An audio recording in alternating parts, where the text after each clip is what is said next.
Elhamdülillah, innel hamdülillah, nahmaduhu ve nesta'inuhu ve nestağfiruh. Ve na'udhu billahi min şururi enfusina ve min sayyiati a'malina. Men yehdihillahu fela mudille leh ve men yudlil fela hadiye leh. Neşhedü en la ilahe illallah vahdehu la şerike leh ve neşhedü enne Muhammeden abduhu ve habibuhu ve resuluh.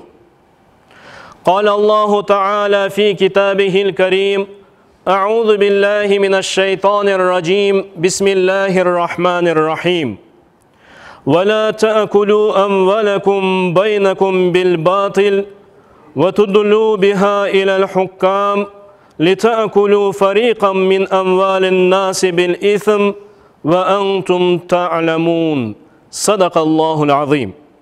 وقال رسول الله صلى الله عليه وسلم لعنة الله على الراشي والمرتشي صدق رسول الله فيما قال أو كما قال. Selamun Aleyküm hürmetli vatandaşlar, dindaşlar. Bugün 11. Zilkade 1443 yıl Cuma konudur. Hepinizge Cuma şerefiniz hayırlı ve mübarek olsun. Bugünkü Cuma hutbemizin mevzusu kapar hakkında olacaktır.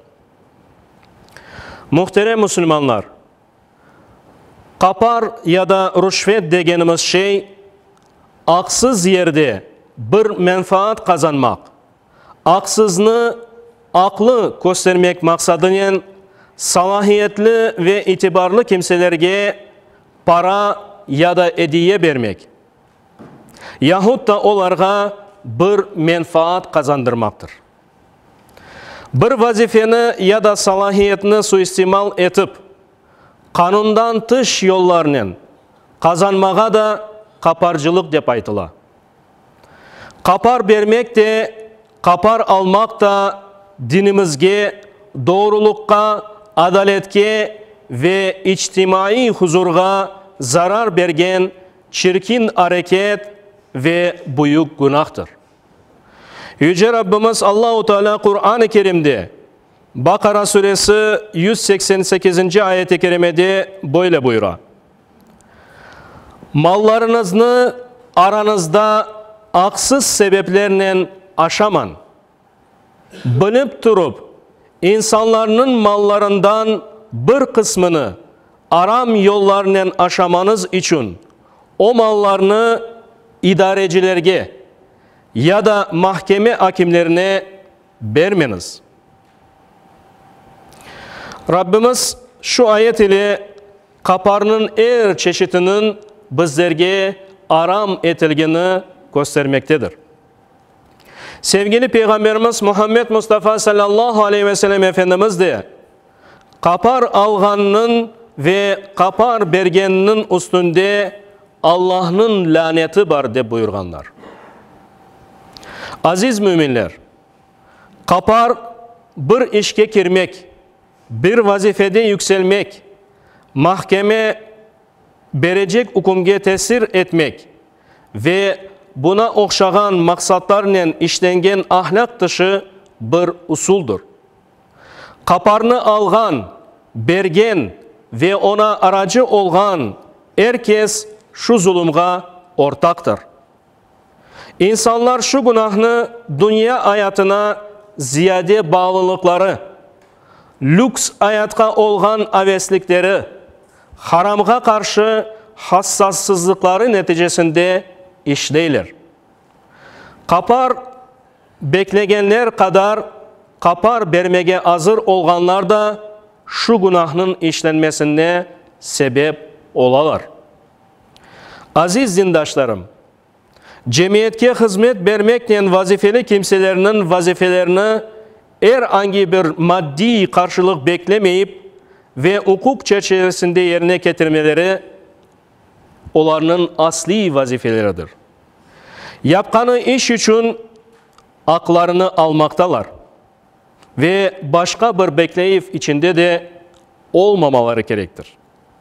Cemiyetke nispeten vazifelerini adalet ölçüleri içinde yerine getirmeli mali vazifelerini yerine getirmeli, devletke ait mallarını usuluna uygun kullanmalı ve korçalamalı.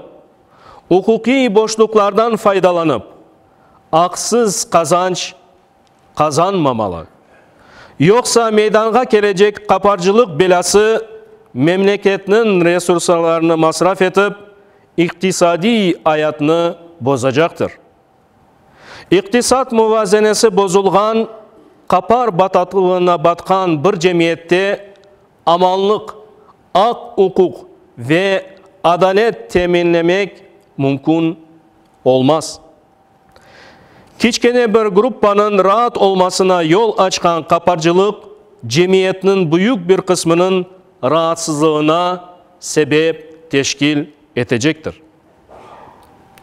Değerli müminler, hadim de olsak, hizmet beklegen bir vatandaş da olsak, hayatımızın her anını, kazançımızın her bir kapigini Allah-u Teala bile ve bunu kayıt ettire. Hesap gününde bütün yapkanlarımız mutlak sevap ya da günah olarak karşımıza çıkacaktır. Bütün azalarımız mühürlü olacaktır. Bizler laf etip olamayacakmız.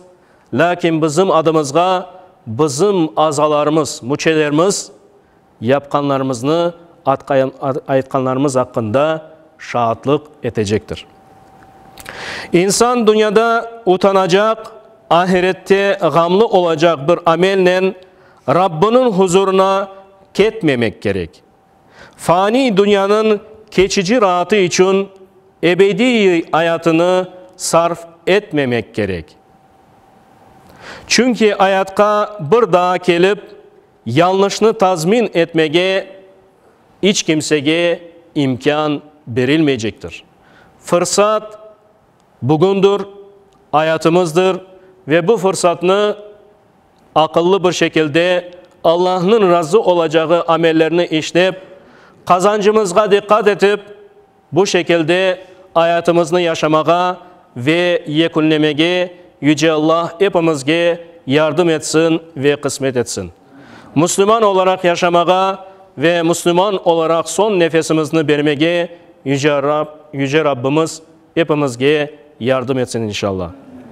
Hürmetli vatandaşlar, dindaşlar, iki hatırlatmada bulunmak isteyeyim ki bilesiniz ki acılık mevsimi yakınlaşmaktadır ve bu sebepten dini idaremizde acılık hizmeti verilmektedir.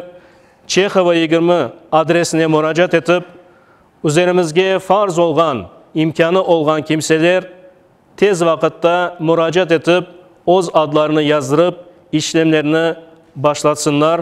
Allah-u Teala acılarımızga sağlıklı bir şekilde barmağa, ibadetlerini yerine getirmeye, Allah'ın rızasına kavuşup, bütün günahlarının affolunub, vatanlarga kaytmağa, korantalarına kavuşmağa Yüce Allah kısmet etsin inşallah.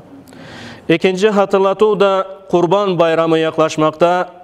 Kene dini idaremizin bünyesinde Kırım Müslümanlar fondu var ve her yıl Kurban günlerinde hem medresege hem de Kırım boyunca ihtiyaç sahibi kimselerge sizin yardımlarınızla kurban kesile ve bütün Kırım'a dağıtıla.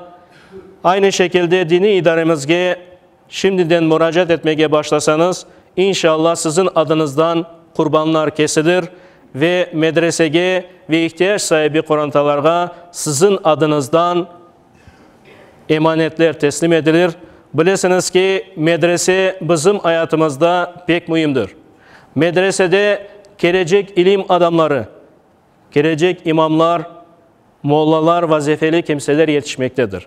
Bizler şimdiden onlarga sahip çıksak, gelecekte onlar bu hizmetini en güzel bir şekilde yerine getirmeye fırsatları olacaktır.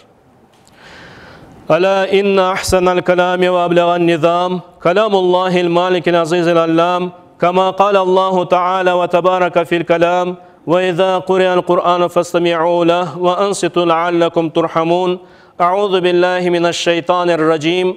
Bismillahirrahmanirrahim.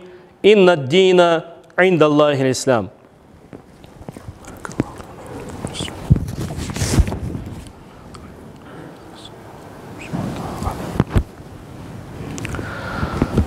Elhamdülillahi hamdan kamilen ve salatu ve selamu ala Resulina Muhammedin ve ala alihi ve sahbihi ecma'in.